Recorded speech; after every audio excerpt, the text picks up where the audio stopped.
Hello guys, welcome back to the channel. In today's tutorial, I'm going to show you how you can colorize your black and white video using AI for free.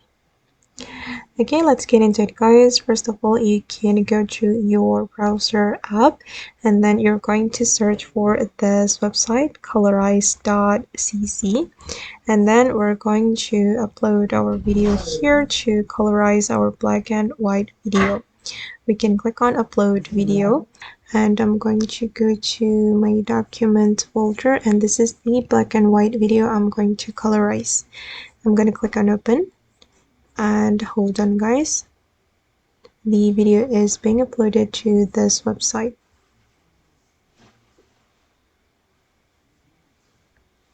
Alright, and then we just need to click on process, then you can hold on.